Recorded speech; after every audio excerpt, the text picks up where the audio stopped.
Welcome back, everybody, to the Sauce Wrestling Show. I am Noah G. As always, the G stands for greatness, glory, and guts. With me, my three fellow horsemen in the SaucePacolypse. We got the simple man, Noah Foster. I should say Noah Foster, a.k.a. the simple man. We have the one, the only, my compadre, my client, the man who made us both famous on the backyard wrestling scene. We have Jack Attack, and making his return after his absence last week. We missed him dearly. We missed his insight. We missed the vibe that he brings to the show. We have the sauce of the sauce. He put on the shades. He's rocking the up, up, down, down shirt. The hoss of the sauce. Be sure to keep it. We're keeping it that. We're keeping it that.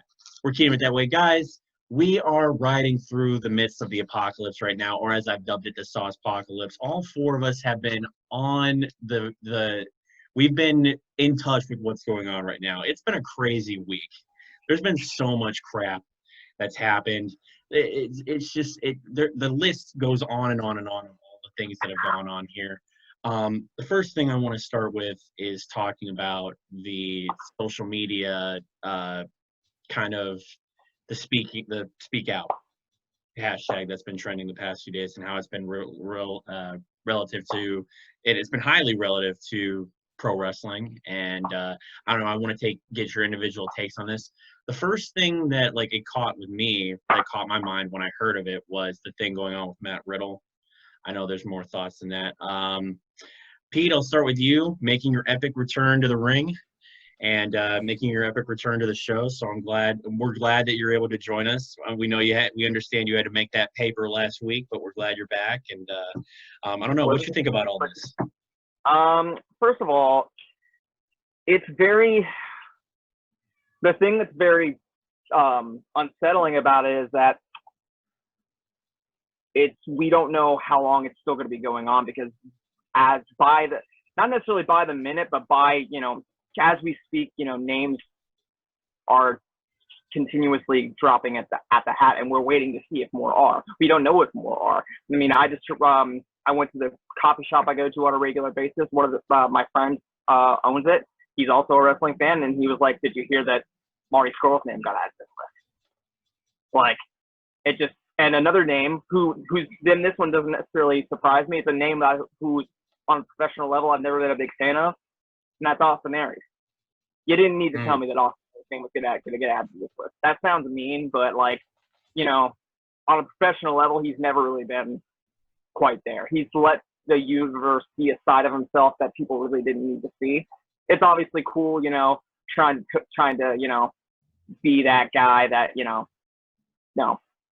doesn't give a shit, but there's good and bad versions of himself, and he's obviously crossed that line on multiple levels. But bottom line is this what it comes down to is this could keep going on for a while, and the worst part of it is just not knowing how much farther it's going to be.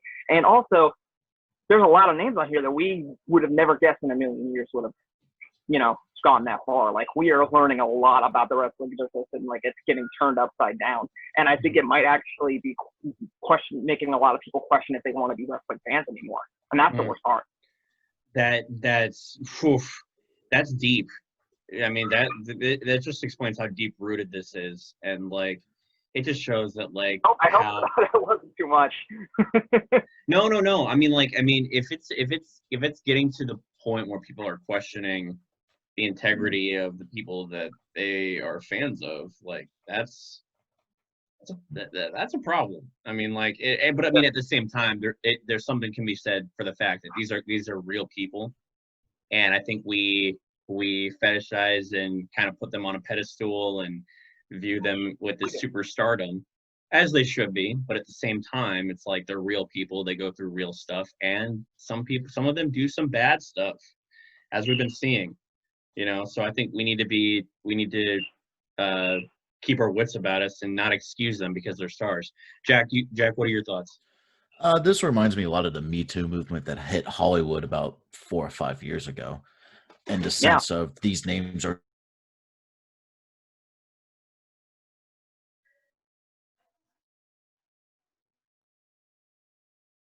are now coming out that we would never have guessed. It's all pure in the wrestling industry. But to see the names that I'm seeing, like Matt Riddle's name came up, Marty Scurll's name, you just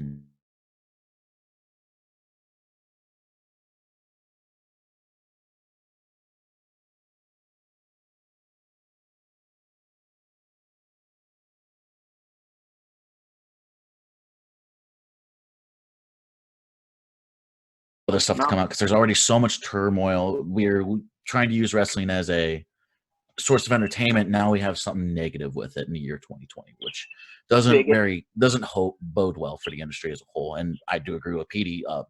Some people will question their fanhood. Some people will see this as the straw that broke the camel's back. So we'll just have to wait and see what happens in the coming weeks. The biggest thing to consider here is that this is not just a WWE affected problem. This is the entire pro wrestling world. No, yes, of course.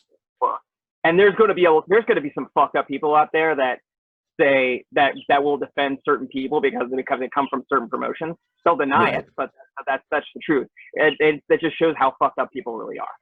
Yeah. Like there will be people who are so loyal to AEW that they will actually defend Jimmy Havoc. And Jimmy Havoc's going to rehab. I'm not saying that, but he still did some fucked up shit, just like all the other people have allegedly did. At least speaking for the people that towards the people that at least allegedly did it.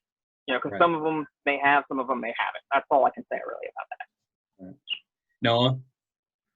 I don't want to get too deep in this, but I think we've already summed up what it is. And out of respect to both parties, the accused, the affected, and everyone in between, I'm just going to leave names out. But the bottom line is this. This is not just a pinnacle day and age in the wrestling industry. This is a pinnacle day and age in humanity. But the fact that it's coming out of something that we all have connected with so much, with so many people, not just in the wrestling industry, but among social media and all other outlets itself, fans and people alike. It's absolutely baffling, but it truly shows what we need to do as a society to try and make things better. We all need to grow up. We all need to mature. And it's been said, and people have tried to push change. People are saying stuff needs to change, but now I feel like it really needs to be really brought to the forefront. Because again, like you said, Pete and Jack, we're trying to use this as an outlet to something that's positive, that we all connect with, that we all enjoy, in a world that is just shattered by so much, especially this year. You think about the events that 2020 has thrown to us as humanity. It's absolutely baffling how much has happened in this year alone.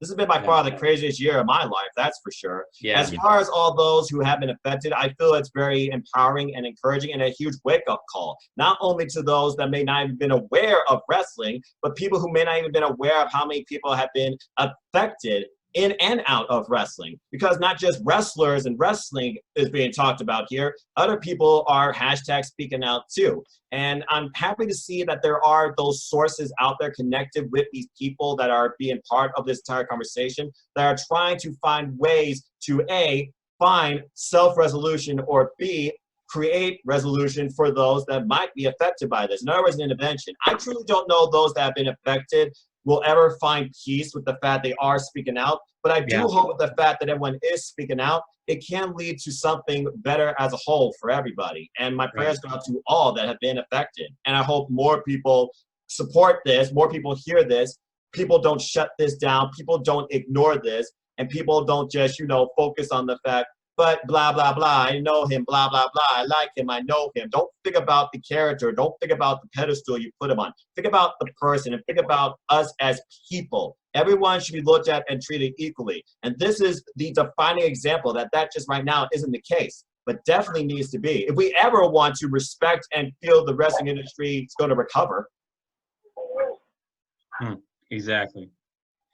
My only thoughts on it are, as much as it affects me, as much as my heart goes out to those who are affected, what I will say is I am privileged to get in. I feel privileged and I feel a sense of responsibility to stand up for those who have been afflicted and those who, speak up against it, because I have a voice, Noah, Pete, and I, and Jack, we're using this as our platform. We get to get on the show and talk about wrestling. I think as much crap and as much shit we love to talk, because that's the one thing all four of us love to do, is just voice our opinions and call things like we see it. This is a real, as Noah was saying, a human thing. That being said, I encourage when those who are afflicted, they speak up against it. And I'm also a fan of when those who are responsible, they get their just desserts, so at the same time, so I don't know. I think this is, we're really starting it off deep, and this is just a tone. This is a tone of what's yet to come, because we got some heat to get into, my brothers. So without any further ado, I'm not gonna, oh, well, go ahead. Pete? I was just saying, hell of a first segment for the show. Yeah, exactly. You always tune into one of the shows of the week, and you always wonder about how they're going to start it off. And yeah. Oh boy. This is one hell of a way to start it off. So we're going to get into it now, guys. So prior to this whole thing happening, I think the first thing that one of the first things that caught my eye was about NXT, and was in regards to the possibility of Vince McMahon taking over NXT and creative control. Exactly. No, my thoughts exactly. To me, it just seems like he's doing this in response to the XFL going down the tubes. I don't know why, and maybe to me, this seems like, I feel like people have been talking about this for a long time. I don't think it's going to happen personally, because it's Triple H's baby. NXT is always going to be Triple H's baby. The day that Vince McMahon gets involved in it is the day it goes down the tubes. What needs to happen is Vince McMahon needs to step down. Honest opinion. He needs to step down. He needs to, and he not only does he need to step down, he needs to take all the old geezers that he's surrounding himself with to go, and all the yes men to go with him. Like Punk said back in 2011. There's so many people that think that this is good shit when it really isn't. I think Triple H is more in tune with what's going on right now, what wrestling fans want, in my opinion. Sure, he makes mistakes because he's human. But I think, honestly, and also they need to get rid of their legion of script writers. They need to basically tell all the talent, look, I got a script for you, but listen, here's what I think you should say. But go out there and listen to the promo that so-and-so is going to cut on you and respond accordingly, because that's their job, is to be creative in promos. I won't get too much into that. We need to see, there's me again, getting off topic, almost getting off topic. Jack, the possibility of Vince McMahon taking over NXT, what are your immediate thoughts on that? My immediate thoughts are, if he wants to take over on NXT, he's going to take over on NXT, and there's nothing Triple H can do about it. Sure, it's Triple H's baby, but this is Vince McMahon's company. Right. That being said, the fact that these are just rumors right now indicates that it's not really serious. It might be one of those things. He had an epiphany when he was trying to sleep last night, and he's like, no, maybe what if I took over NXT? Maybe would I make it better? Would I make it worse? We all basically believe it would be a worse brand if Vince did take over, because it would be too much. It'd be a third brand to them. Right. Be a third brand events. It'd be ECW, the new ECW, right, all over again. Oh, go ahead. Sorry, Jack. Just the question I have though is, say that does happen, how does Vince see? Here's how we try to get into the mind of Vince McMahon here and try to view things from his perspective. How does Vince McMahon ruin it? Because we all immediately think that because we see what's going on with SmackDown and Raw, and it's not working compared, and NXT is their best product, we automatically blame Vince for it, as we should. But I'm thinking, if Vince McMahon takes over NXT, what goes down the tubes, and how does he ruin it? The wrestling and writing. Wrestling variety, individuality. Basically, explain further. Vince McMahon hates creative direction and hates individual thinking. So bottom line, you act and think and do what he says, or you aren't doing jack shit.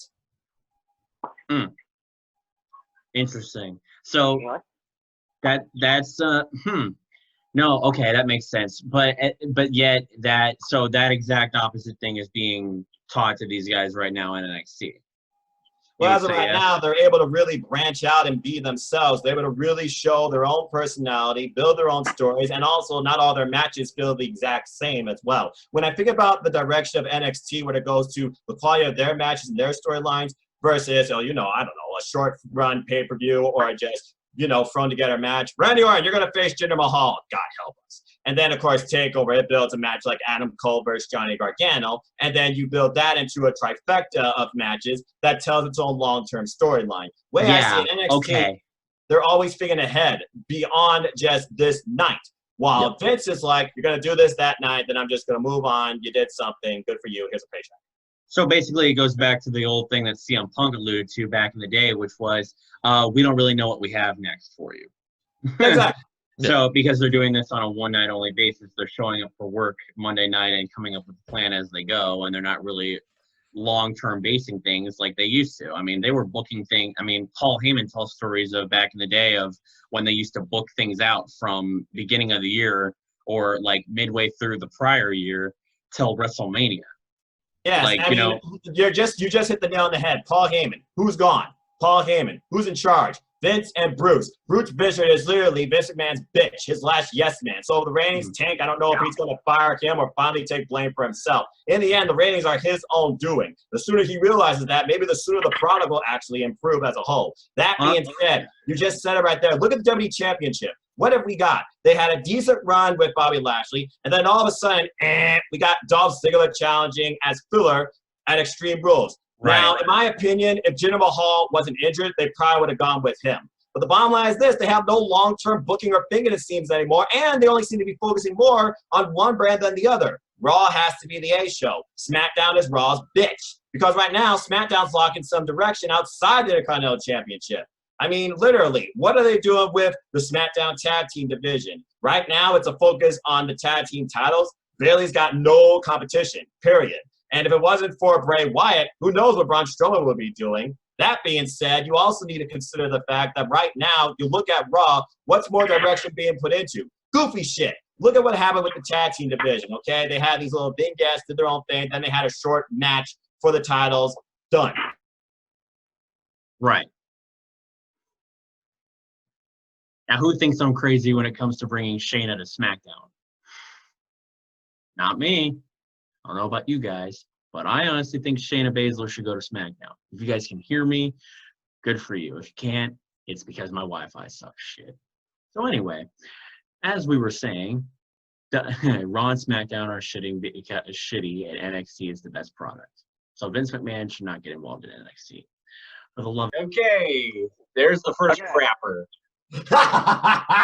All right, so now we're not recording anymore. Now we are. We're back. Okay. And we are recording. We're going to have to edit this. Anyway, now, what you were saying earlier about SmackDown. Who now thinks I'm crazy when I say they should bring Shayna Baszler to SmackDown and get her against Bayley? Where is she? Where's Shayna? Right. Where's Shayna?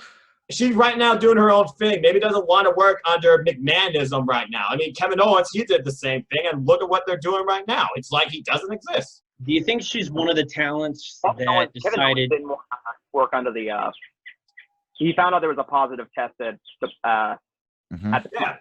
And he left for his family. For all we know, Shayna Baszler, she might be doing the same thing. Or Vince, once again, is going back to the idea, I don't like her, so he's not going to do nothing with her. I mean, hell, he hasn't done nothing with Bianca Belair, and she was one of the most promising talents that's drafted to Raw. Right. She was. So here's my thing.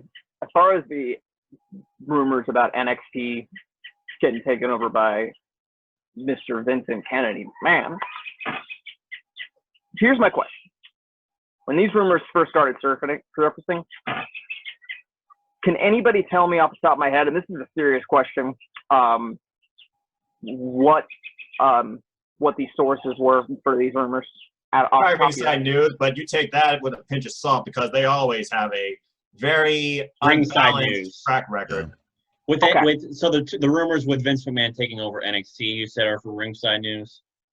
Okay. Probably that'd be the first source I would think that would say something like this, and then probably spread across the internet because that's how the internet works.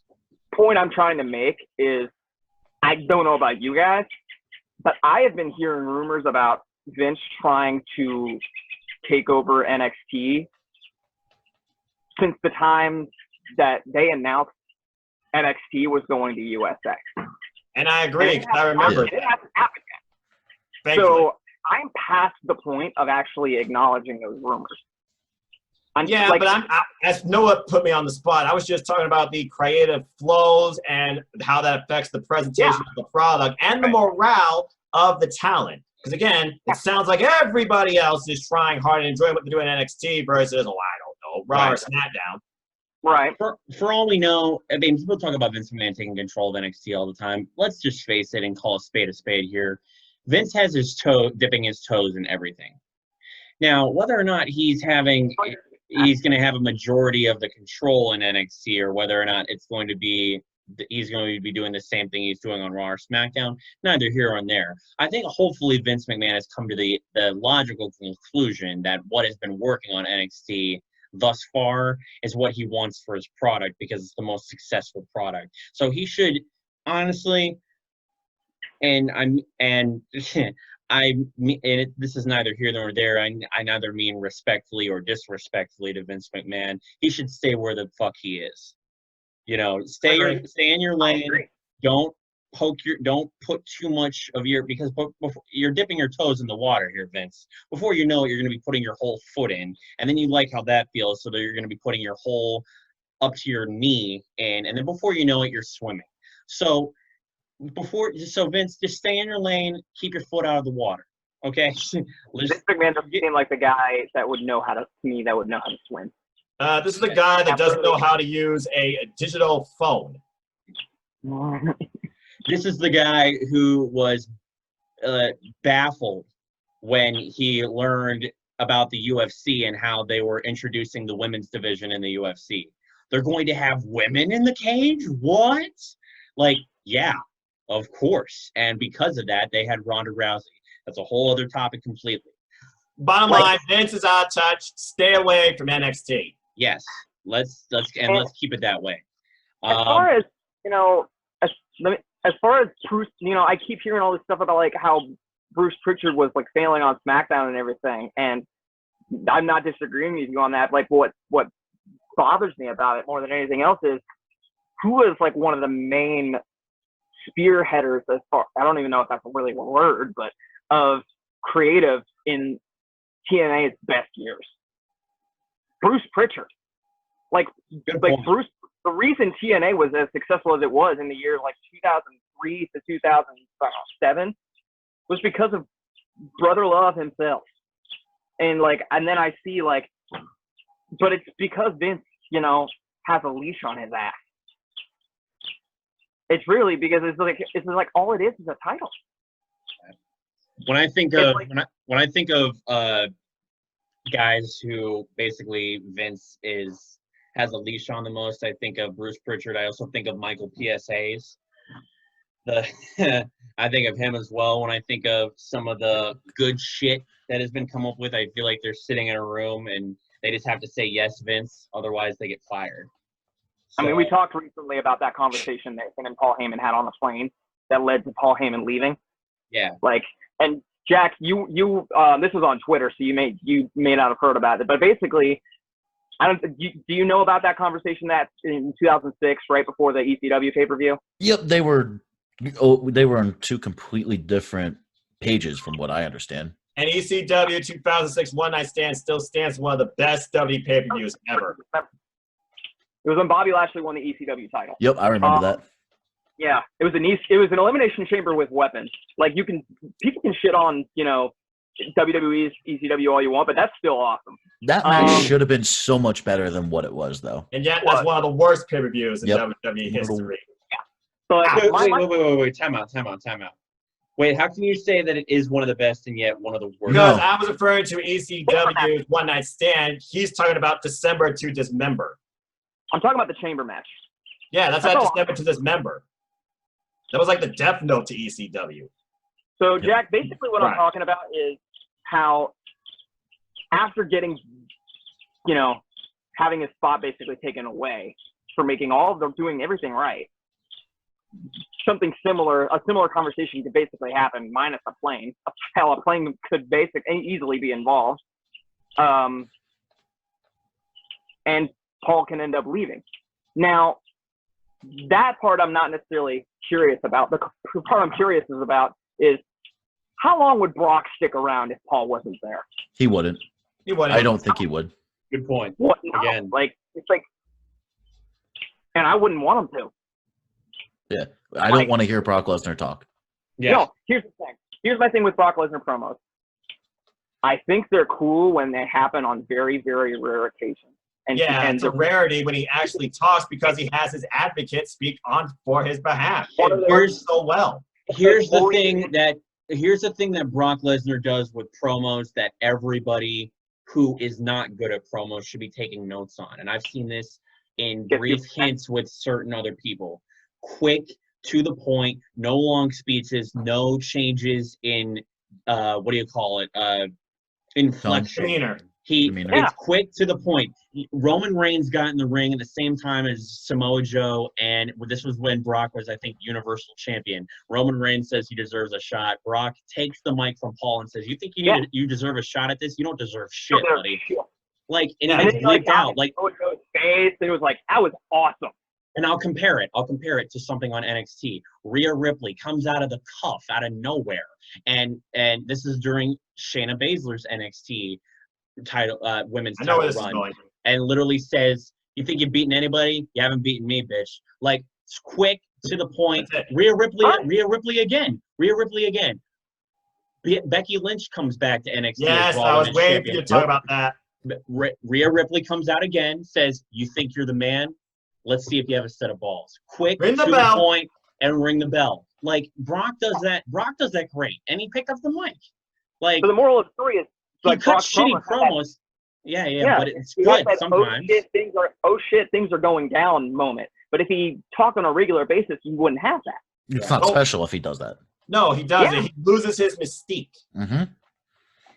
But then you got an advocate like Paul Heyman who can go out there and cut promos in a majority of English, and then cut some Latin on you, like "En nomine Patris, Sancto Sancte, Spiritus Santo," just saying something, and you're like, what the hell? He literally could put together a story on a match built all the way 2 months later with the fact that his client, Brock Lesnar, has a match literally in 4 days. I was rewatching some of his promos when they were hyping up Ricochet versus Brock Lesnar at Country Redacted, and he literally talked about how if Ricochet actually wins, it would be a tremendous change. If that happens, if my aunt had balls, she'd be my uncle. Well, she doesn't, so she's not. So Eve can go out the window, and I was just, and he talked about how Ricochet is going to be F5, Brock Lesnar's going to go out. He put that together seamlessly.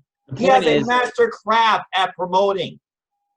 And here's the question of the night, guys. How the hell did we get here? I don't know. You were talking about Bruce Pritchard. We got the Paul Heyman. That just talk about wrestling out of the blue. Yep. Right. The point is, I think we've arrived at the point of this. Vince McMahon needs to stay the fuck out of NXT. Yep. We need it, and any of those rumors have been going on for millennia now. We need to just get over it. If it happens, we can only hope for the best. And we can shit on it more if it does actually happen. And we see Vince McMahon actually come out on NXT, which we haven't seen thus far. Anywho, so other thing we had to listen to this week and see this week, and I know the Hoss with the sauce was pretty pissed off about social media and the spoilers because he didn't. Oh, no. But guys, we basically had to witness the supposed, because as he said, never say never. But at the same time, most likely it's for real this time. The supposed retirement of The Undertaker and his last match being with AJ Styles in that Boneyard match, which in my opinion was not to compare. We can't compare this to the WrestleMania 25-26 duo that he had with Shawn Michaels or the matches he had with Triple H. But I would say it was a pretty solid ending for the career of The Undertaker. No. Oh. Wait, you still here? Oh, okay. You lost me there for a second. Would you guys say that match with AJ Styles was a solid ending for The Undertaker? No, I don't think so. I think he should have retired 5 years ago. Ugh. 6 years ago. He should have retired when he lost to Brock. I say 5 years ago was his match with Bray Wyatt. Yeah, no, he should have retired when he lost to Brock. That was 6 years ago. Yeah. They had a solid ending when he lost to Roman. No, When he put the hat and the coat at the ring. I mean, that indicated the end. Yes, but really, do we want Roman to be the last one he wrestles? I'd rather it be Brock. It made Roman a really good heel. It made everybody hate. But Roman didn't need any more heat. We already hated Roman going into the match. The only time we liked him was when he got cancer and came back and beat it. Yeah, that's true. But did you Here's the thing hear? about that match, and some of this is circumstantial. The Undertaker looks like absolute dog shit. I don't want that as my favorite wrestler to be my last image of him in the ring. I absolutely agree. And you have to figure about this. We'll never know exactly how a traditional wrestling match between him and AJ Styles would have gone down because they couldn't have predicted a pandemic was going to affect that. But I feel like the way they packaged everything we know about The Undertaker and how the story was built, it was a really good encompass to really, I think, figuratively speaking, put the nail in the coffin on his career. Honestly, though, if we're talking about wrestling, I still stand by it. WrestleMania 25 should have been it. Though I did enjoy the trifecta going all the way up to WrestleMania 20, and even his match with CM Punk was awesome. But I really feel like Undertaker. Come on. And he's saying no one's going to be again. I hope he truly broke his fucking neck. And again, he doesn't blame him. He doesn't blame Goldberg. He just blames the circumstances. Because Undertaker, he literally wears that character on his heart, on his sleeve. He literally lives that character like we talked about. But now he could finally be Mark Calloway and focus on his wife and his daughter.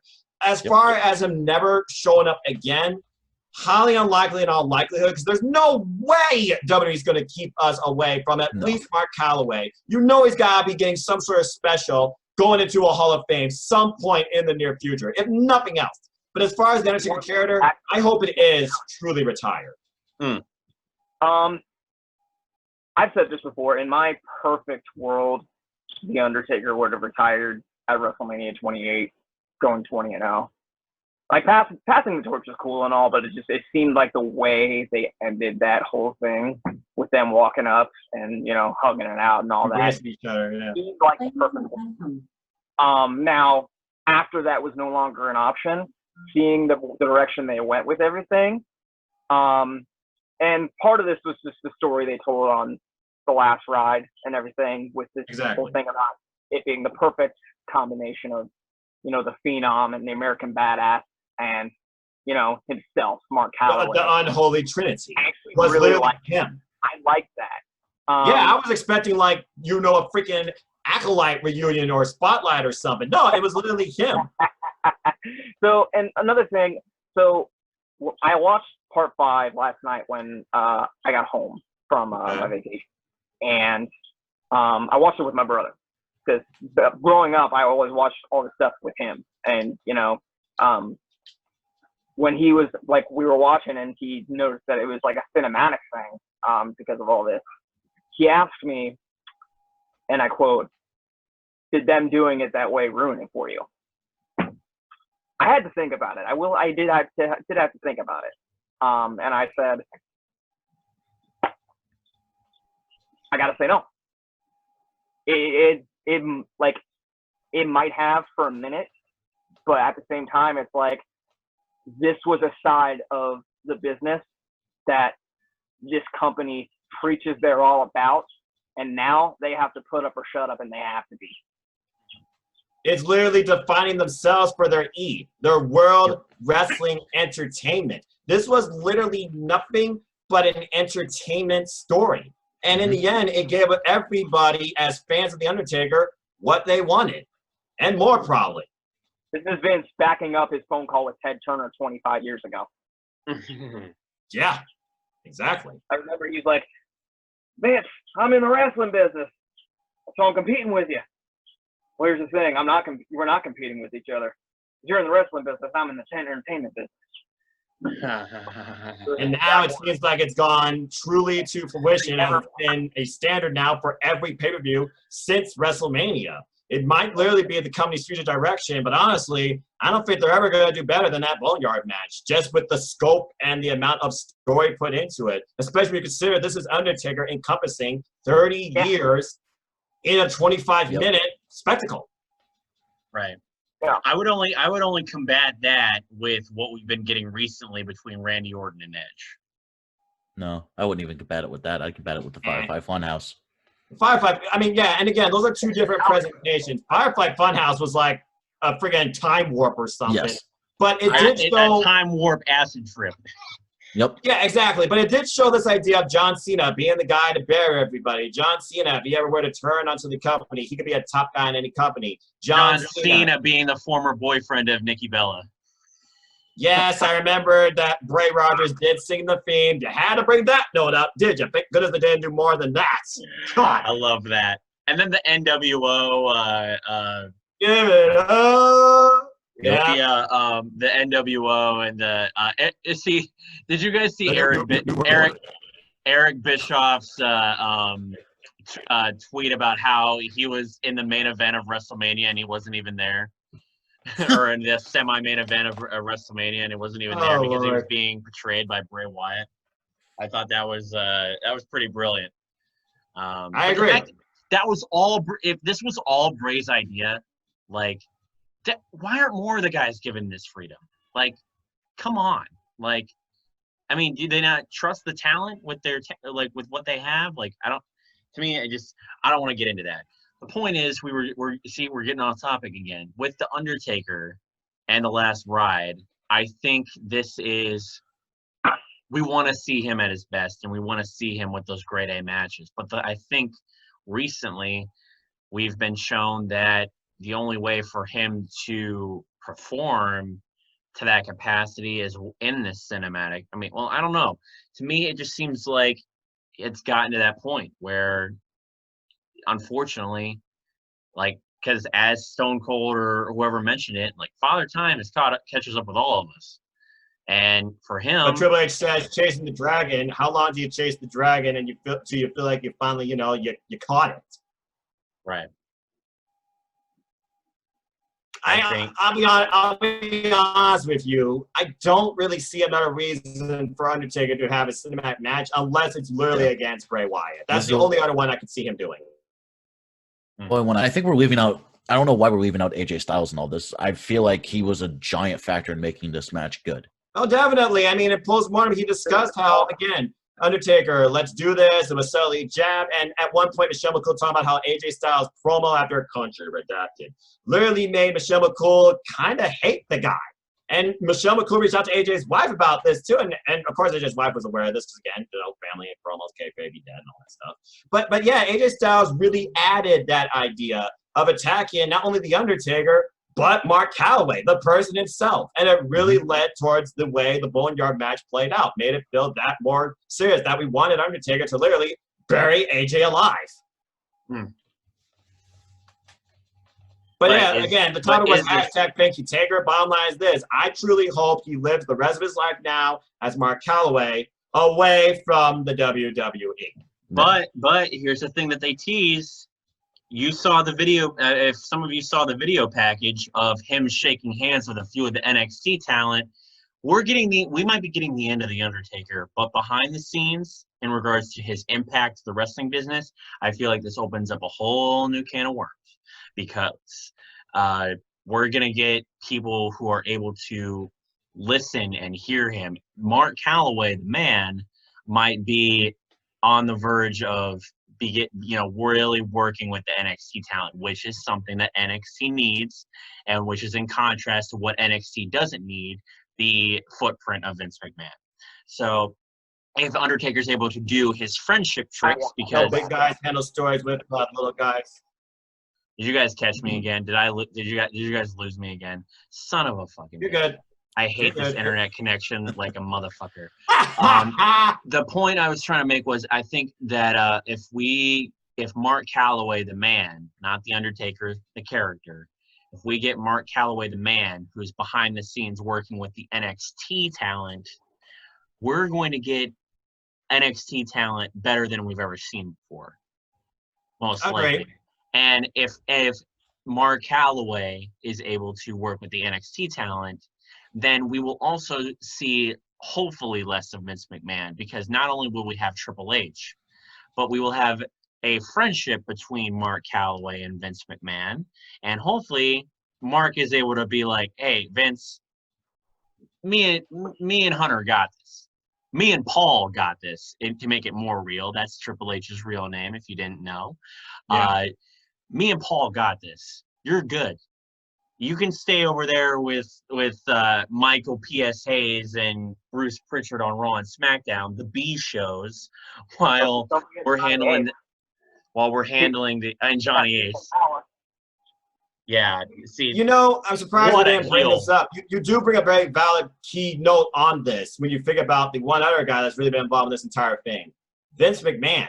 When it comes to Vince and Mark Calloway, that's probably the most common sense and humanity that old man actually has. So you actually might be onto something. If anyone could ever sway Vince of turning away from anything or being in support of a decision, it would be Mark Calloway. Yep.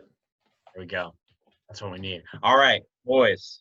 Smaller, okay. But it was an emotional week in regards to that. Thank you, Taker, and everything going on right now. But in recent news, my birthday was spoiled. I didn't get a chance to watch it before I got on there. I was like, fuck. And from a personal note, The Undertaker for me was the first guy who really caught my attention. I mean, I'm pretty sure the very first piece of WWE merchandise was an Undertaker shirt for me.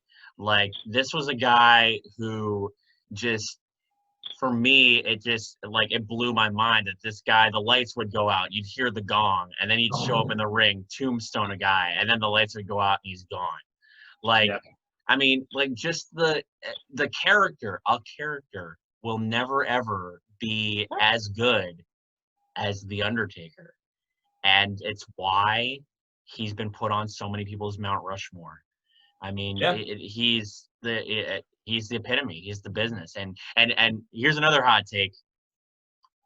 If he's to go into the Hall of Fame next year, there should be no class of 2022. It's just him. I agree. Yeah. Just Taker. That's it. Just if there's no ceremony, it's just a speech, a ring, like a ring by the ring on the hand. Just the rest of the show is just like, moments of his career. Right. Just play back. Just make it his show. And whether you want to make it The Undertaker and can you imagine the Hall of Fame ceremony where it's just him? There's guys in dark black robes, and there's flames, and there's tombstones and fucking druids. Fucking druids and there's that, and then he's actually in full getup, like in all that, giving his speech, and he's cutting an actual promo. Yeah. Or do we get the formal, and then maybe the next segment is we get the formal, no, I'm the man, Mark Calloway. Or I'm in my motorcycle gear and I'm actually a human. I'm about to say, you get Lip Dixit come out, make a live performance of Rolling. I think he's going to be in a suit and a bandana. Hey, there you go. It's going to be Kane inducting him. It's going to be Kane inducting him. Governor Kane. That's the thing. Big question. Who inducts him? Kane, for sure. It has to be Kane. If it's not Kane, it would have to be Vince McMahon, I would think. The only person, but not Sean. Not Sean. No. Don't think Sean. No, I don't think Sean. I look at the documentary. I look at the connection The Undertaker had. He didn't have a bigger connection with nobody else than Vince McMahon. It would have to be him. So the second person. Taker. The second person that Vince McMahon would ever induct would be The Undertaker, because the first obviously was Stone Cold. So yes. I mean, who's the second person? Unfortunately, he is our commander-in-chief. But I will keep that. Oh God! I forgot about that. Fuck. Thanks for bringing that up. Gosh, damn it. No. Why did I lose you guys again? Fucking celebrity wing bullshit. Bullshit celebrity wing. Are we gonna have Anywho, Snoop Dogg in the Pete, fucking Hall of Fame? Pete, you did it. You did it. Moving on. Anywho, God, so Yeah, let's move on, We- please. please. we lost Freaking damaged orange. this week. We lost WWE backstage. Did. Now personally, I'm kind of pissed about this. The reason for that is because there's several people on that show that I hold near and dear to me. Paige, Renee Young, Booker, obviously, Ember Moon. You know, just the platform that as CM Punk. I mean, David was like, regular. I mean, why? Like, I mean, to me, it's just a shocker, and it's just like, now what do those guys do? Like, Fox hired them. Now the show's canceled. So They probably let him go. I would have to say, yeah, because there's no chance. I was reading about this too. There's no chance of it probably coming back in any facet whatsoever. I would think they either let him go or just leave them at home. And it's kind of sad when you think about it because, for example, Paige, she can bring a lot to, I don't know, women's division or some sort of like commentary role. Ember Moon, we have no idea what her future might bring, but again, her injury, it might literally be career-ending. Renee Young's always going to have a place, it seems, because we've seen her lately on SmackDown being the Michael Cole for in-ring segments, it seems, anymore. Whether it's contract signing, big subs, or post-match interviews, almost making Kayla Braxton seem irrelevant. And yet she seems to have a little bit of personality, too. And the biggest hit of all, CM Punk, I think that's the last you'll hear of him associated with anything connected to the WWE logo. Yeah. I mean, who knows? I mean, he was able to. Go I ahead, don't know Pete. if this is actually happening, unless this is like the weird foreshadowing of him actually coming back, which I don't think it is. No. You are not thinking about CM Punk to WWE in-ring action confirmed, are you? No. It'd be a good way to do it, don't get me wrong, Pete, but I mean, let's just face it, that man is never getting back into a WWE ring. Do you want to know why? Because we all know that his marriage was interrupted by termination papers from WWE. Yep. So, and not to mention so termination papers on a wedding day on top of misdiagnosis from doctors. Okay. Oh, don't get us started on that. So, two things to put that those are the two last nails in the coffin in the career of CM Punk. As much as I would love to see him come back and make the WWE Championship relevant again or the Universal Championship. Not Vince gonna make that Universal Championship relevant. It's been jack shit since it's ever existed. They need to bring back big gold belt. Yes. I agree with that 100%. I honestly disagree with it, but Okay, wait. Hold on. Pete, go ahead.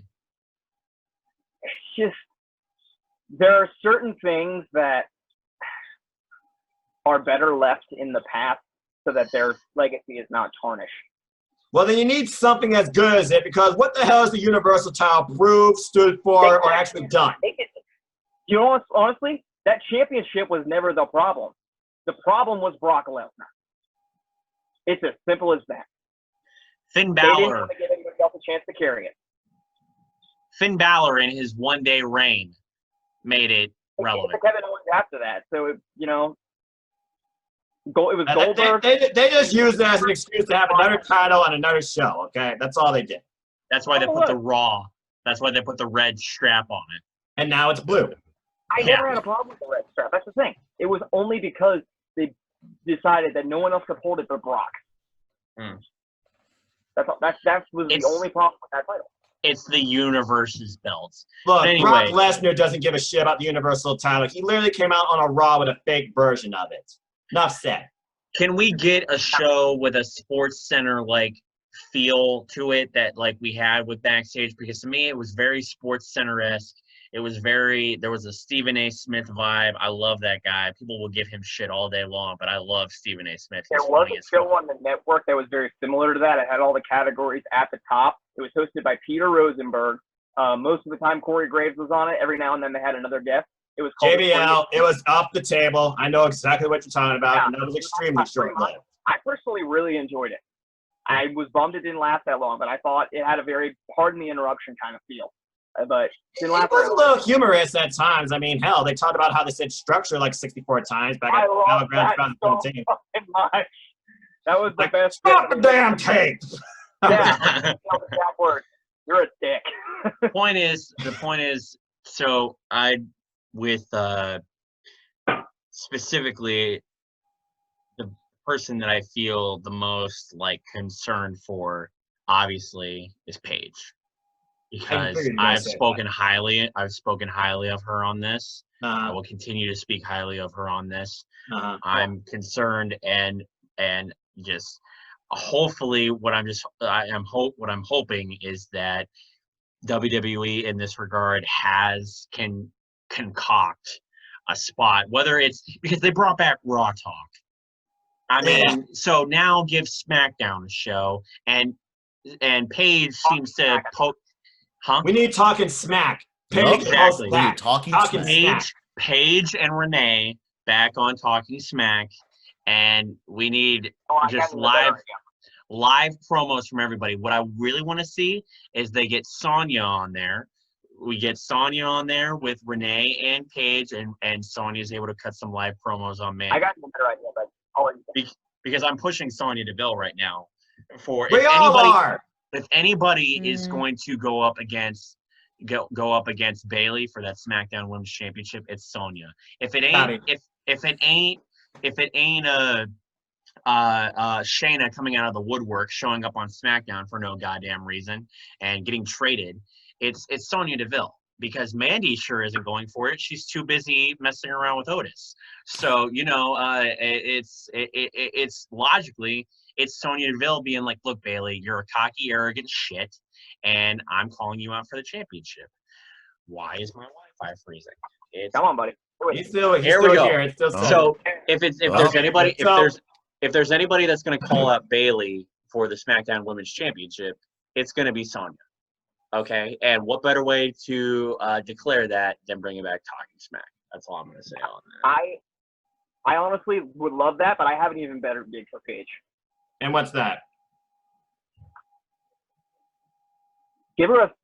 Open up a third spot on the commentary table on SmackDown. Ooh. Paige and Corey? Yo. I'm kind of fucking with that. Huh. Just get rid of Corey Graves and put Paige in there. You know they are not going to do that. Because Corey Graves, bro. Corey Graves is too busy putting Carmella over on a daily basis. So, Move him to Raw. Just move him to Raw. Put Paige on SmackDown. I think just if you're going to have three people on all the other, a third person. I have a better idea. Sorry, Pete. That's a great idea, but mine is completely better. If William Regal decides to step down as NXT general manager, who's going to take his place? None other than Paige, because it's the place where she started. I like that a lot. That is so much better idea. Have William Regal step down. But then again, William Regal's been doing great. He's been doing great as NXT, or even better, go to NXT UK and be the GM. Well, wait. Let me bounce off your point there, because NXT UK, they already got a GM and an assistant. I don't see Paige necessarily being Regal's assistant if you try and put her in NXT. I see her literally running the women's division. There you go. Why not? I like the dynamic that William Regal has as an authority figure in NXT. Absolutely. Because only see him as much as you need to. And with NXT UK, not only do they have a GM, but they have an assistant to the GM to only announce all the matches and all the other BS that and the GM is only there when he absolutely needs to be. I just love it's a brilliant chemistry. It's a brilliant dynamic to see, okay? You really bring out the GM when it really seriously needs to be there. Who else was entertained by the promo between William Regal via webcam and Adam Cole? I was watching that shit and I was like, gold. That was absolutely brilliant. That was brilliant. And it was a web chat like we're doing right now. So I mean, prove that anybody other GM or authority figure on every brand was involved to the capacity that William Regal was in NXT. authority figures in WWE would not be a problem. Right. Yeah. Yep. I would like that so much more than what we got right now, because people hated the fact that Shane McMahon was on TV every single week.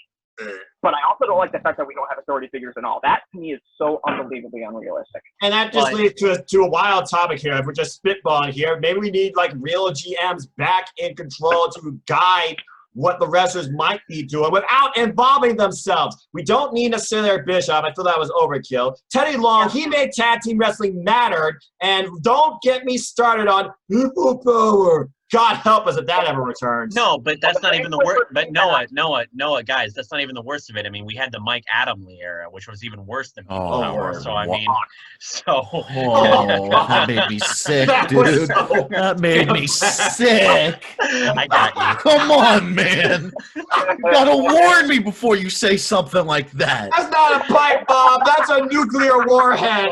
He's got an Adamle original for us this week. That was so damn bad. You guys, Noah, you think you had it worse with the People Power, but I got your guys' asses with that one. Yeah. I didn't want to go there. You win. Why? Why did you do that? You want to go for the kill, huh, buddy? Ah, man. It would have been more humorous to just say Vicky Guerrero. God. No. See, I was going to say Vicky, but then he just had to say Mike Adamle. You had to say fucking Mike Adamle. Just had to say it. See, that was bad. Mike Adamle was the worst. Now, Noah, guys, Vicky Guerrero is going to go down in history as one of the greatest heels of all time. Nobody. What? She was getting a bigger boo. She was getting a bigger boo from the fans than some of the heel wrestlers. That is you're not wrong there. I'm and she's trying to drown it out by having her by saying her catchphrase, what I'm not going to say. Good Lord, voice. But think about that. The fact that she went out in a mud pit with Stephanie to Eddie's music. She still got that kind of respect. But anyway, yes, it could have been a lot better for Vicky, but still, a manager, nonetheless, a general manager, getting the experience. I'll give credit where credit is due. Vicky Guerrero made me hate her and scream at the TV. That's a great hit. There's no doubt about it. They did the brand split, and in 2016 when they did the brand split, they had a system much like what NXT has with a GM and a commissioner to the GM. They had the McMahon siblings, Shane and Stephanie, God damn it, as commissioners of Raw and SmackDown, and then they had Mick Foley and Daniel Bryan. Mick Foley does not get a lot of credit for his time as GM of Raw. I love him. He did a great job. I enjoyed what he brought. Does anybody remember right before Charlotte and Sasha's Hell in a Cell match, that promo he cut at the contract signing? Yes. Oh my God. Like basically he was like Charlotte was like, I'm not afraid of you. And I'm not afraid. And he just yells at the top of his lungs, well, you should be. Pouring his heart out, really trying to bring this idea of your career could end like mine practically did. I had chills watching that shit. It was like, he does not get enough credit as GM because all people were thinking about was the fact that, Daniel Bryan was actually doing something, in WWE, because people thought he was just going to walk away from wrestling entirely after retiring from wrestling. People thought he was just going to step into the shadows because he couldn't handle the fact that he wasn't wrestling. And he actually took a gig as GM and was doing stuff. So they were so focused on that. They were so focused on the fact that SmackDown was actually live. And SmackDown was good for the first time in 10 fucking years. Yeah. And it had its own identity. Yep. Right. That was a high point for SmackDown. And then who came along after Daniel Bryan actually got ring cleared? And who took his spot as GM? Paige. Exactly. The Madonna of the women's revolution. I'm calling it like I see it. Why is this happening to me? No work, damn it. Yeah, that really was the person that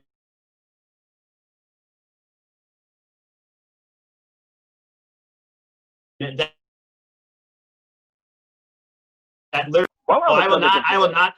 will not argue that claim there. I will not deny it, but I don't think she lived up to the potential that she had from NXT onto the main roster. Well, that's because, again, she was rushed to the main roster because as soon as she beat AJ Lee, that's it. You're done.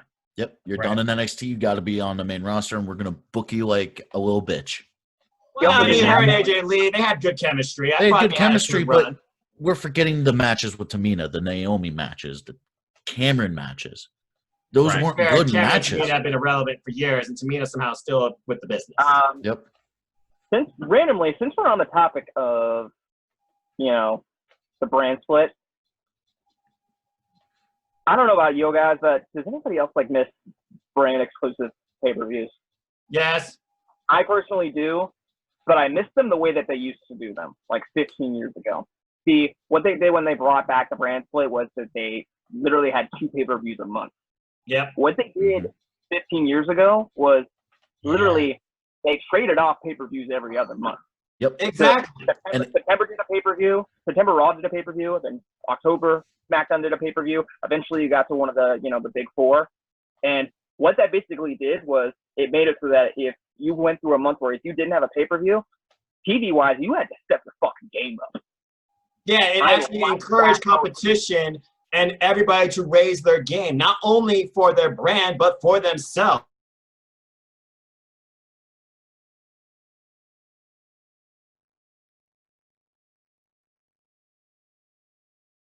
To make sure that they were the ones that people and it also promoted the all the way. It's not just the ratings weren't good, but we got the pay-per-view. No, you don't. And it promoted the idea of good storytelling, because if you had a pay-per-view every other month, you can really spend about 2 months building a certain storyline that you want that can go into this pay-per-view. Oh, by the way, let's keep moving it on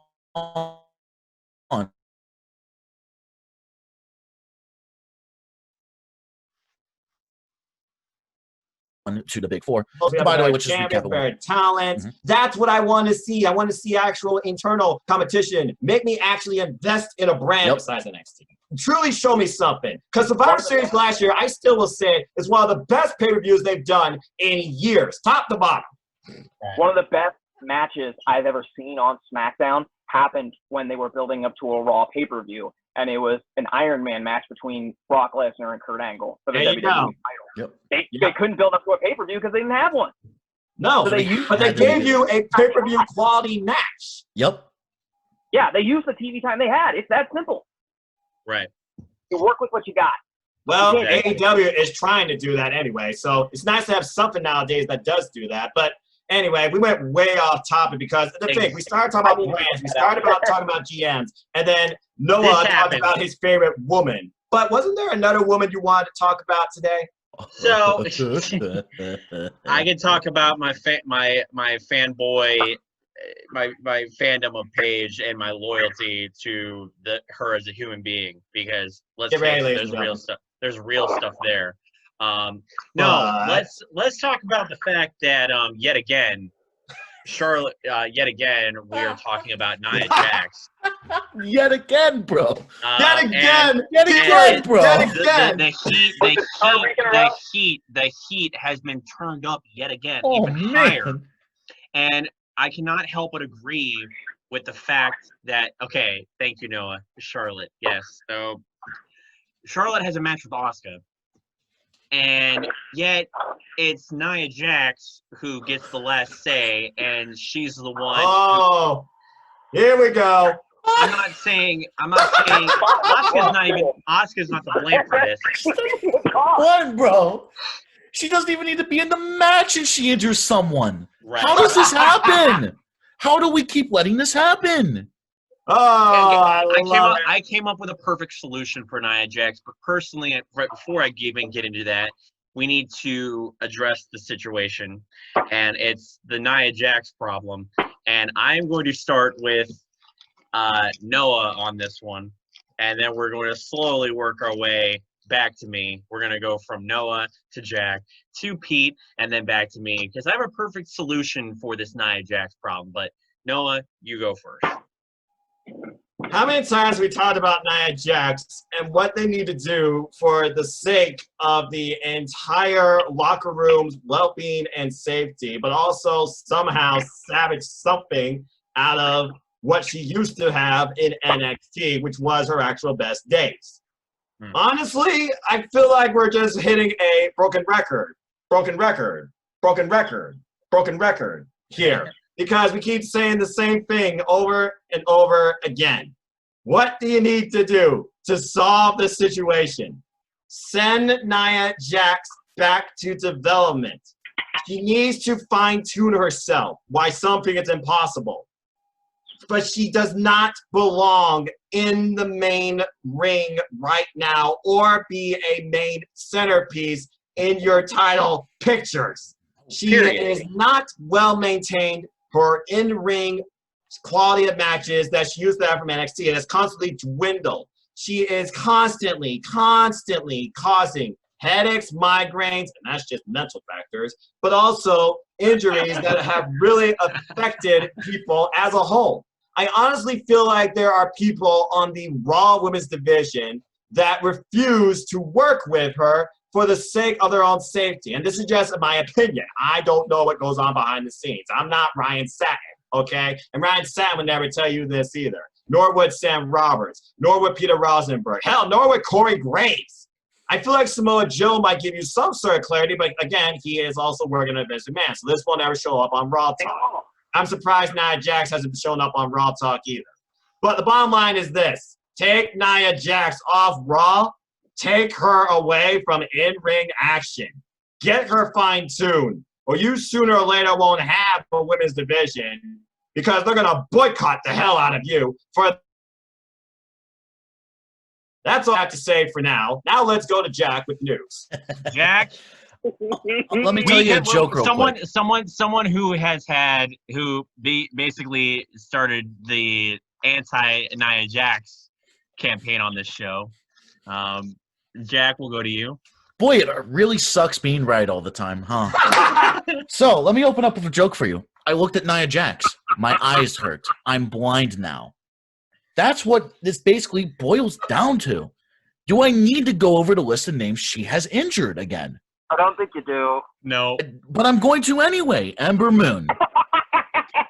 It's going to be shorter than the list of Jericho, but... Yep. Bailey. Zelina Vega. Oh, here we go. Fucking Becky Lynch. Charlotte Flair. Twice. Kairi Twice Sane. now. Twice. Possibly Asuka. What are we doing? Fuck sending her developmental. Guys, send her home. She send doesn't her- want to be here anymore. Right. She's just hurting people. I'm Right now, tired. Jack's the Leave Brittany alone, guy.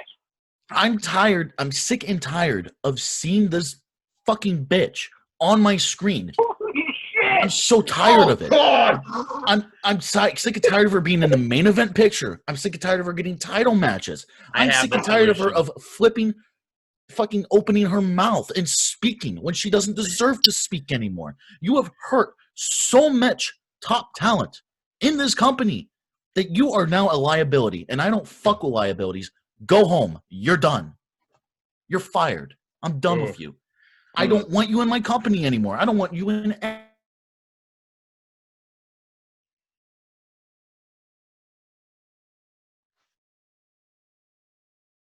any company anymore. Matter of fact, let's see this as heat, and that is the most disgusting part of all this. I'm sick and tired of seeing her. I'm possibly the only one that feels this way, but she's had, how many chances are we going to give her? How many chances can we give her? We can't anymore. I'm done. Send her home. Happen.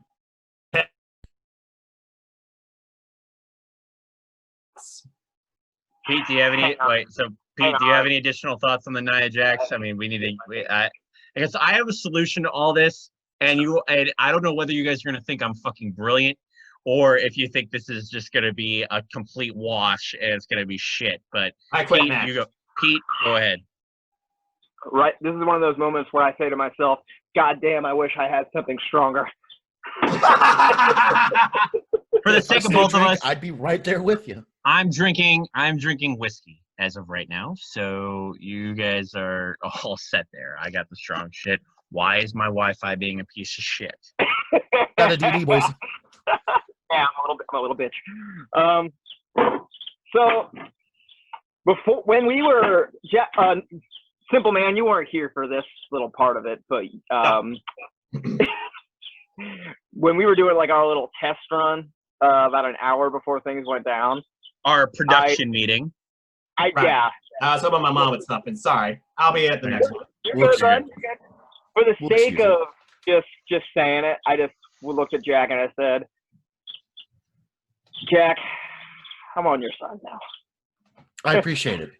I'm glad you see what I'm seeing. It took me a minute. It did take me a minute, but it's like, you know, it would be great if she took the time to, you know, go down there and get developed and, you know, shake off cobwebs and all that stuff. But we are forgetting the fact that she was at the PC, you know, surrounded by 10 rings for about a year. Like does that time not count? Apparently not. I should have thought of that before. Like it should have. It's like that should have counted as time of rehabilitation. That should have counted as time for, you know, getting that. You know, she probably should have thought of that. And honestly, like, it sucks because like I can only stick up for somebody for so long. Right. That's It fair. sucks for me to say that because I stick up for people all the fucking time. I mean, you heard my piece, but hold on. I want to just ask you this. I already said the rest of the community was going to implode when this happened. Let me ask you all this, because we not only have talked about Nia Jax and her in-ring work, we've talked about Charlotte Flair and her overbooking. When you think about Charlotte Flair and her overbooking and how we're like, why is she always in the title picture? Why is she always putting everybody down? Why must she always have the championships? They're saying that Charlotte Flair will not even make it to SummerSlam. And here's the dark side of the wrestling community. Some people are actually rejoicing in that fact. I don't know about you, but I would never wish ill will or injury on anybody, no matter how I feel about the booking or character. This was the last thing I would ever want to happen, especially the Charlotte Flair, because as much as we hate it, guys, she's one of the damn best in the ring. Yep. Right. Also, we're not talking about a wrestler right now. We're talking about a person. Yeah. Goes beyond wrestling, like the friggin' opening topic. They did that with Jason Jordan. Right. Yeah. Like that is despicable. It's like you look at these people who like talk like that and stuff like that. You wonder if they do anything else besides watch wrestling. Right. They probably don't. They probably live in their mom's basement. But anywho, not surprising. I only just recently moved out. I didn't. No offense or some anything. people that just never grow up and never learn more. Yep. I paid all my own shit, but I did live in there for a little while. Like I had to. Hey man, so did I. But we got out of there. We got out. I live in a duplex. I have the whole upstairs, so I'm good. Yep. In the process. One thing I do have to say, though, to your point, I would never wish injury or ill will physically or mentally or anything like that upon anybody. But I do want to, you know, shed some light on what this does mean for the active talent that is currently on the roster right now, because I do want to bring to attention something that you guys probably have already aware of, because you guys are obviously very, very intelligent men. All three members of the WrestleMania 35 main event are currently inactive in some capacity. Yep. Like Becky Lynch is having a baby. Ronda Rousey is allegedly trying to have a baby. And now Charlotte is off to go have multiple surgeries, you know. So this backs WWE into a corner where, whether they like it or not, they are going to have to take folks out of catering and put them in a spot, including folks they don't like. I'm talking to you, Vince McMahon, on the razor thin chance that you're watching this. So go get Shayna Baszler, give her a title match, or make her earn a title match, and let's do this. It depends if Vince and Shayna can come to an agreement, because, again, it also comes down to the fact Shayna could be like, because, again, do you actually like working Vince McMahon ideas? I said this before. So, I'm not going to go with Bianca just yet, because I can't believe that they're just going to give her one, because she did just get to the main roster. But this is Vince. This is the WWE, who is out of nowhere back to face Drew McIntyre for the WWE Championship at Philadelphia. I can buy it. This goddamn Wi-Fi. Work. Okay. Fair enough. Get off that. So, anyway, this Wi-Fi is a fucking piece of shit, guys. I'm Oh, being honest God. with you. I'm telling it right on YouTube. The editing process is going to be interesting. Anywho, so our whole remedy for this Nia Jax situation, I thought of this, and hopefully it's either going to be brilliant to you guys, or you're going to think it's a wash. But I think Nia Jax, despite all of her injuries, has proved that she is more than capable of competing with not only just all the women, but with the men as well. So let's go about doing that. Hang on. Fuck. Are we working? Are we working today? Hello. All right, we're not frozen. See, I don't know what the fuck's going on. You guys got me again. You gotta run that back, big fella. I'm literally standing on. Anywho, we have been exposed to the fact that not only Nia Jax is more than capable of not only competing with the women, but the men as well. So I think we should give her the opportunity to work with the male talent. What, injure them too? But no. But hear me out. Let's not have her work with somebody who's fragile. Let's have her work with somebody who is on legendary status. And by that, I mean, let's put her in a death match with Goldberg. And let's put her in a death match, the WWE's first ever death match with Goldberg.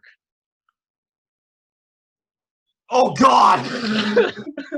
Oh, God!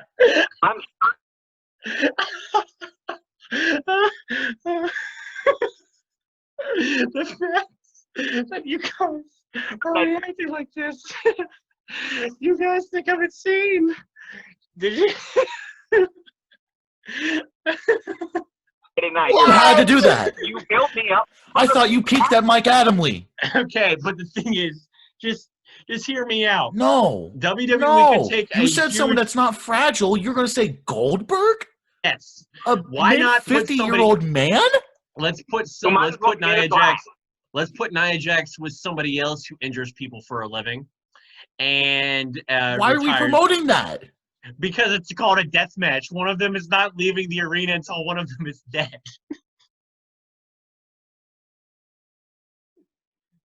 Why do we want to promote that? How often they say don't try this at home. But the thing is, that's why it'll be called a death match, is because one of them won't leave until one of them is dead. Fucking hell. They see two people who genuinely hurt each other. I don't know, man. I don't know whether to be. You said Goldberg, I was actually somewhat invested. I don't know whether to be disgusted or amused that you thought of this. The fact that we call it a death match and one of them doesn't leave the arena. The fact that you said you think we'd see this as brilliant disgusts me. You make me sick. Again, up until you said Goldberg, I was actually somewhat invested in the area. No. This just went to somewhere it shouldn't have. Why are you black and white now? Me? Because I'm traveling through my house and trying to get better reception.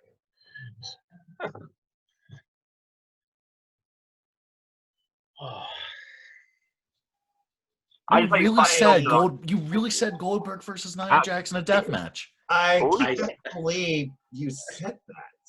See, that's wrong on so many levels. But guys, you're telling me that two people that are known for injuring one another are bad for business. We were being serious about this, my guy. Okay. Again, I don't care. They're still human. I would never wish injury. But guys, just think about it. Think about it for a second. Can you guys not imagine Goldberg and Nia Jax in a match? It'd be awful. That's the point. It'd be terrible. I don't want to see that. That's the point. I'm going to my happy place now until we're into something. AEW. Yeah. AEW. Honestly, that's the point of a death match. This is the point of a death match, is one of them doesn't leave the arena until one of them is dead. And then the men don't have to worry about Goldberg anymore. The women don't have to worry about... I'm just going to say this. the odds of Goldberg and Nia Jax ever meeting in the ring at the same time would be in a Royal Rumble match that Vince would call the greatest Royal Rumble match ever. Have it happen in Saudi Arabia. Oh my god. Yeah. That match. And then WWE can finally, maybe, suffer where money cannot save them. Titus man. Five Part 2. There you go. There you go. Hey, I mean, I just thought this would be a good remedy for the situation. We rid the WWE universe of Nia Jax, and why we put them in a match with Goldberg. Put her in a match with Goldberg. Fuck. You guys lost me again. Here we go with the technical difficulties. Here we go. Son of a bitch.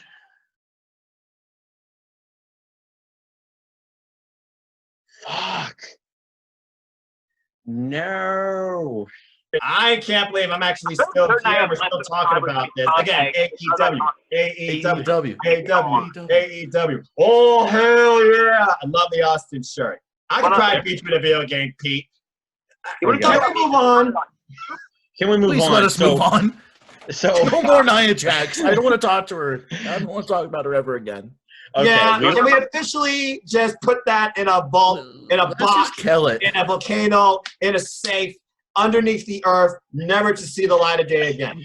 Can you guys will watch the playback of this episode, and you'll see your guys' faces freezing up while I'm talking about Goldberg versus Nia Jax, and you guys will laugh your asses off. I hope my background shows up and I'm not there. You're still talking about it. You are wrong. How are you still talking about it? I'm done talking about it for the night. God, for the I'm day, gonna you better be done talking about it, I'm going period. to give all three of you time to delicious recover. great propel. And don't be crazy. Oh, man. So but the thing is, we spent most of the episode talking about all the craziness of pro wrestling and WWE. I mean, now what does AEW do to combat this? Orange Cassidy versus Chris Jericho. There we go. There we go. I love it. Britt Baker, best female heel in the business right now. I am loving this rivalry being built between her and Big Swole. And the fact they're still keeping her character fresh and keeping this idea of Britt Baker as one of your top heels in AEW to watch. With the fact she's not even wrestling, but you see this chemistry she has with Tony Schiavone. You see her being all pompous, full of herself. I had to practice social distancing and isolate myself in my Rolls Royce. Rebel is my eternal servant. Everything about Britt Baker right now is the best thing right now of the AEW Women's Division. There you go.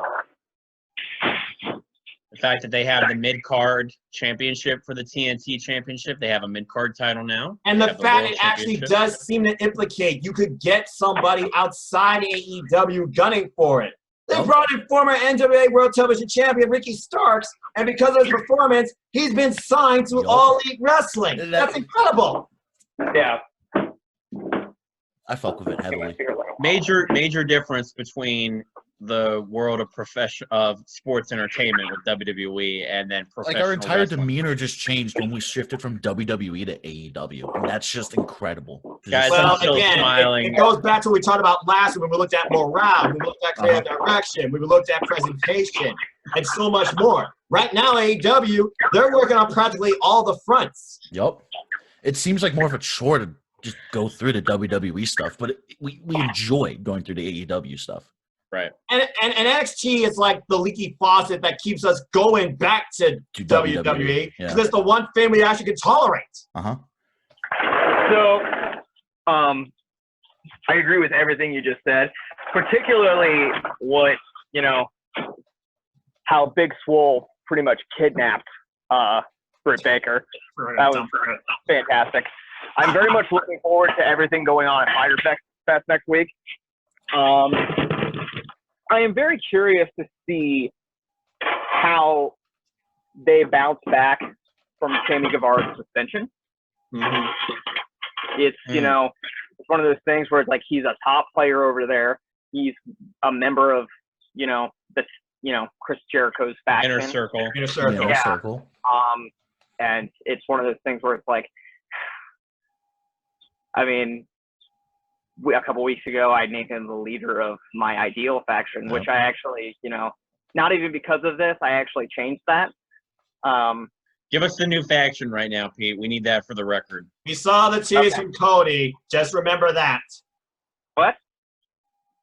When Cody was doing a promo about his way he wants to present the TNT title, during one point of his promo, he subtly did this. He did.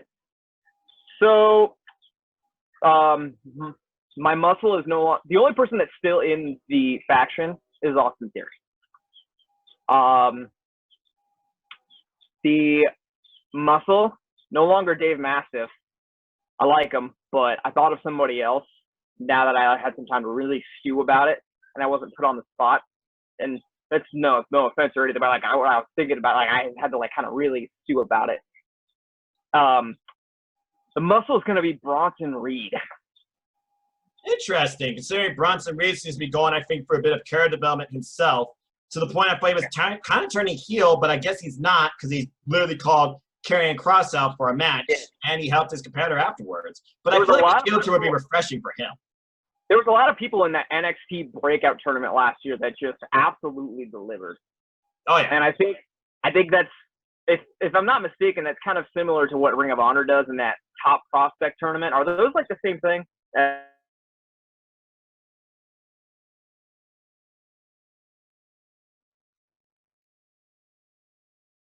Let me know. You got Matt Tate, Wrestling, I saw that. I was just like, not. this looks familiar. And then the next person on it is somebody that is very much a babyface right now, but I would love to see him turn heel and just to see how he would do at it. He is our current United States champion, Apollo Crews. I keep forgetting Apollo Crews, though, and MVP. They're going to form something because I really can see Apollo Crews turning heel, because the one dynamic we really haven't seen with him at all since he's been with the WWE. And I feel like he slowly showed it when he held the tights, though it was, eye for an eye type play, in that United States Championship match. I sense something bigger is finally coming to the United States title picture. And who knows, maybe this was the direction they were going to go with Kevin Owens. Definitely. And then the next person, as I said before, is still Austin Theory. So, and like, for real, like, honestly, like, the way I want this faction to go is, like, I want all four of these guys collectively to have the kind of chemistry that the Undisputed Era have, where it's like, any combination of the two could be the tag. Just because there's a leader of the two doesn't mean that any combination of the two couldn't, go after the tag titles if they didn't want to. You've literally seen like Roddy and Kyle go after the tag titles, and then Roddy and Bobby go after the tag titles. You've seen Adam Cole really on a technicality, but it still counts. Like have the tag titles.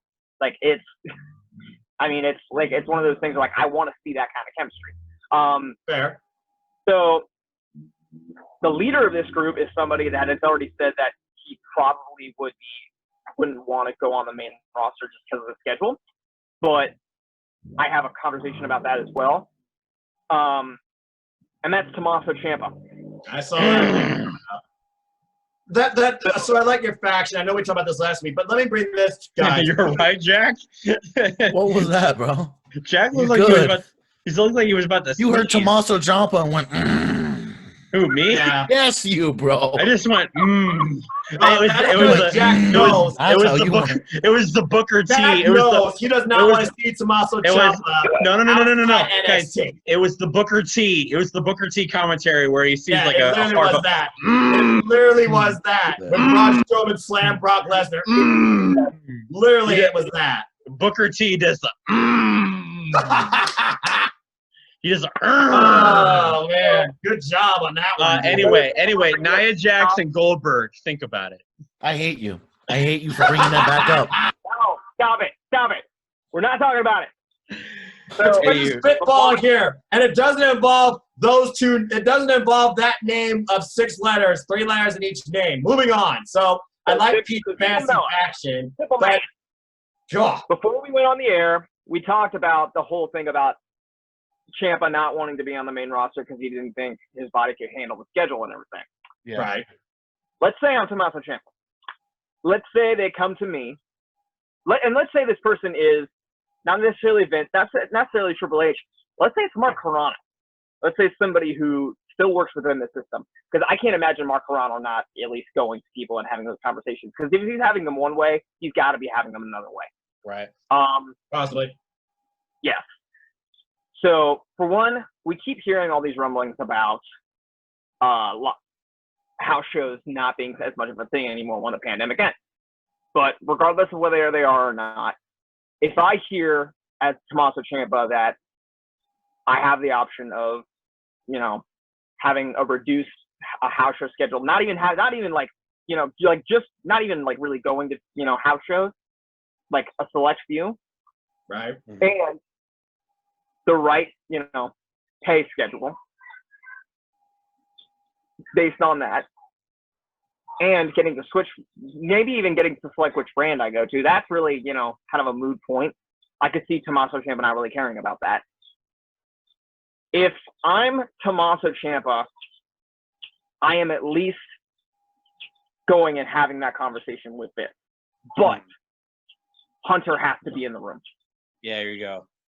I'm about to say Hunter would have to be in the room. There's no way that even will be even fabricated with those two men in the same room unless Triple H is there. And the only way I can see Ciampa ever getting involved right now with something outside NXT, if they really do try and push him versus Randy Orton on a takeover. The thing is, there's going to come a certain point where there's nothing, like, and, you know, Johnny Gargano's the same way. There's going to come a certain point where I like that too. Johnny Gargano's the same way. There's going to come a certain point. Gargano and Orton. Ooh, my God. But the feud right now, you know that's going on as far as Twitter-wise, is Orton and Ciampa. And that match needs to happen under NXT for Ciampa to prove a point to Orton. You saw Orton suddenly use the freaking knee slap during his greatest match ever. Here's a new one. Keith Lee and Braun Strowman. Now we're just fantasy booking a takeover where it's literally NXT versus the rest of WWE. Now that's a Survivor Series takeover I can get behind. And to pick back off of you, Petey, real quick, lest we forget back in September, October of 2016 that they were actually going to move Tommaso Ciampa and Johnny Gargano up to 205 Live. I remember they were in the Yeah. Nope. They were going to push them up there because they had already competed in the Cruiserweight Classic. So in Vince's mind, it must have made sense. Oh, these two are cruiserweights. When they are 205 Live, unfortunately, is a glass ceiling. Whereas I watched New Japan Pro Wrestling, Kushida was freaking challenging heavyweights for their freaking title. Yep. And I could go on and on and on. Right. Well, one of the things there's only so much that they can do in NXT. Yeah. Like now they're at the point where it's like, you know, Johnny Gargano is such a good competitor, and he's done so much. But how much more can he do that where he's just there? And it's like NXT is not immune to the whole burying of talent thing. Mm-hmm. We can ignore that forever, but they're not. It's going to come to the point where he's doing that. There's going to be a point, where you're going to be tossed to the wayside because NXT is so deep. You see what they're doing now with more and more talent. And that's probably one of the flaws of NXT. As I feel that place, their talent factory. And eventually that factory, it cleans out inventory. And that's when NXT is going to start being a turn off to people. Yeah. Okay. Now, guys, two, because we've been almost going for 2 hours now, and we've been hitting the literally smacking our foreheads with bricks because of the fucking Wi-Fi that I'm dealing with here. Anywho, one of the things that we've addressed earlier that I want to kind of wrap this episode up with, it's Adam Cole. Bang. Being NXT, the longest reigning NXT champion of all time. Yes. Have your guys' opinions or perspective. This is what I'm going to wrap the show up with. And with the perspective of Karrion Kross coming in and challenging for the NXT. Oh, Petey breaking out the IPA. My God. Hell yeah. Good Lord Almighty. IPA. That man's broken in half. There you go. You bringing up those other two names that I'm not going to mention made me need something harder. I might go back to drinking if you say something like that. Hey, Jack, you never stop. Anywho. I will never start, but do your worst. Anywho, the point I'm trying to make now is how have your guys' perspective changed in regards to Adam Cole losing the NXT championship? And how does he go about losing it? Who I'm going to start with, survey says, Jack, we'll start with you in regards to Adam Cole losing the NXT championship. See, I don't think anything's going to change at this next takeover. I feel like there's going to be a disqualification with interference from Karrion Kross, but I would love to see Keith Lee dethrone Adam Cole for the NXT championship. I still believe it's a little too early for Karrion Kross. He still has some names he has to go through first. He's already gone through Tommaso. Maybe he goes through Johnny Gargano. Maybe he defeats Keith Lee for the North American Championship, and then he feuds. But right now, it's a little too early for that. Okay. Noah, your thoughts on that? Ah, jeez. He's had a title for over 1 year. There comes a point, though, where a champion really needs to try and really redefine himself to bring not only more value to the title, but bring this idea of competition once his title. But now I feel like it's overkill with the idea that NXT is pulling an NJPW with what I'm just going to call what they called it, the double gold dash. With this week knowing that you have a North American Championship on the line and the winner of that not only has the title, gets to challenge Adam Cole, 2 weeks from this Wednesday for the NXT title, winner takes all. The idea, though, of Adam Cole losing this title and someone else holding not only the NXT title and the North American title, it just cannot work with me. It has to go to Adam Cole at this point. Going back to Jack's spot about the next takeover, you gotta imagine it's going to be August. Something has to give there. I went to go see NXT Takeover Toronto 2 live last year. Johnny Gargano came this close. It was awesome. This close to winning the freaking NXT championship. I don't know how much longer Adam Cole can really go with this to the point that he does, like, you know, keep you invested in the title. We're always going to be invested in him because he's a major character. But then there comes a point where you got to look at the championship itself. How much farther can this title go? We thought Velveteen Dream was going to take it off him. He didn't, and he can't right now. Dexter Lumis still haunting the freaking Undisputed Era. Is he going to challenge Adam Cole eventually? And the fact that Adam Cole does hold both titles come freaking second week in July, you got to imagine that means one of two things. From now on, Adam Cole is defending 2 titles at once, either in the same match or 2 matches on the same night. And how far can that go? Are we maybe seeing an idea in NXT that can only yield backfire? As far as taking the title off Adam Cole, I don't know what you do or how you do it at this point. Karrion Kross, like you said, is way too early right now. He already had a great coming out match with Tommaso Ciampa. But that's really it to his credit. What else has he really done besides squashes and has a presence with his entrance? He needs to prove more. He needs to prove why he can carry NXT. Keith Lee, I agree, would be an incredible champion. But does Keith Lee need both titles? Has the North American title really been raised with Keith Lee having it? Maybe to some degree, but I also keep thinking about the North American title. It needs its own identity. If you have it paired with the NXT title, I think that officially is dead in its tracks. I feel like this double title dash is going to go to Adam Cole for the short run, but I don't know how they're going to resolve it as far as taking both titles off him. If Adam Cole wins both titles, you got to imagine he's going to lose them both before the end of the year. I don't know how much longer this can go. If I were to throw out a name who could actually take the NXT title next from Adam Cole, there's only one I can think of at this point because I believe he can do it. And I'm just going to say it. Finn Balor. Ooh. Oh, man. Another hot And I don't know how they pull that off, especially if it means Finn Balor might be holding 2 titles. And again, I think that's overkill. That is overkill. It is overkill, but, I mean, to me, this whole thing with winner of the North American Championship takes the NXT Championship, to me, that's total kill of the North American title. Agreed. Like they basically just buried the North American Championship by this. So why they decided to do this, who knows? Maybe it's what we were talking about earlier on in the show with Vince McMahon poking his nose into it. So hopefully that's not the case. But anywho, hopefully what happens. And boys, I'm gonna be telling it straight as it is. We've been going 2 hours long. I'm feeling the buzz. It's been the whiskey.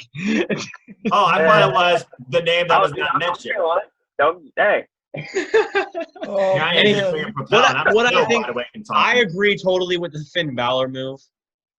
I think if they're going to give the NXT Championship to anybody, I think if if they're going to keep the championships separate, what I think should happen is they do not bury Keith Lee. If they're able to pull off a way in which Keith Lee can lose the North American Championship, but yet challenge for the NXT Championship and still win, that would work.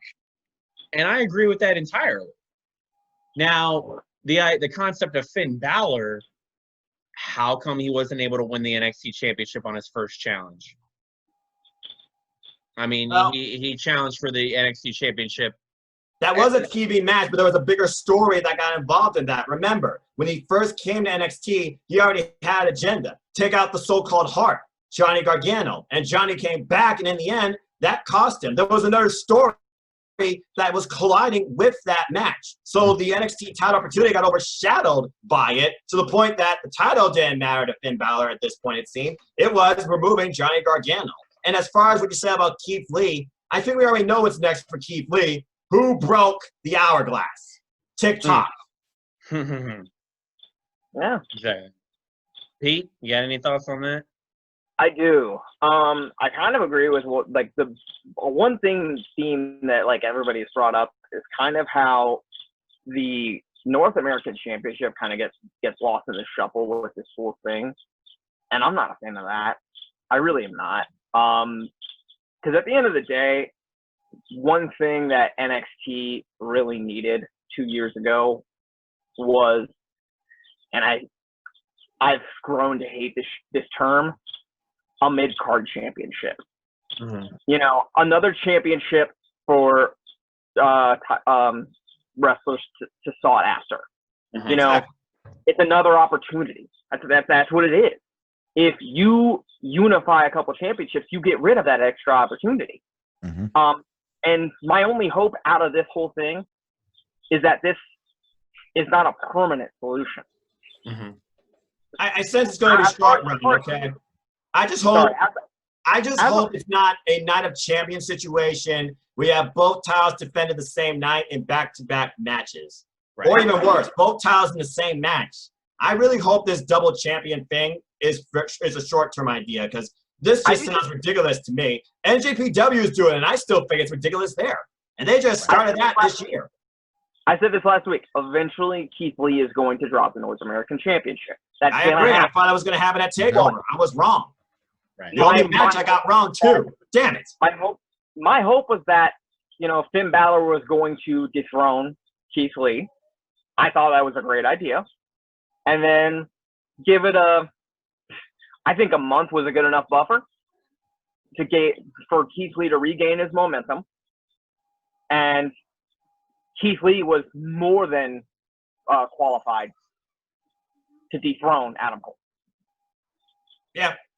But, you know, them throwing this whole double title unification thing into this, it makes things complicated. I'm not into it. I'm just not. Yeah. I'm not into the whole mid-card title term.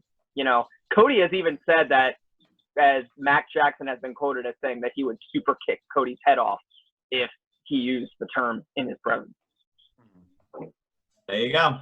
AEW, doing things differently. At the same time, like, there's no term you can use that, like, won't make it sound like it's below the world title.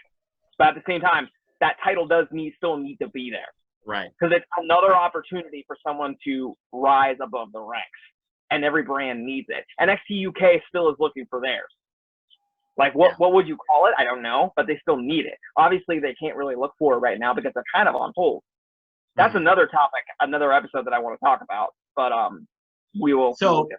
What I really want to do is, for the next episode next week, getting into AEW, All Elite Wrestling, and get into all that information. Most of it tonight was talking about WWE, and with all the tech issues involved with tonight, guys, editing is going to be a motherfucking bitch. Anywho,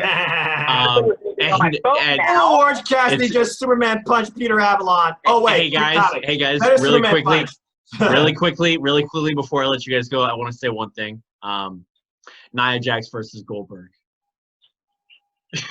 You're not even going to get a reaction out of me anymore. I know you want to let us go. I just want to say one more thing.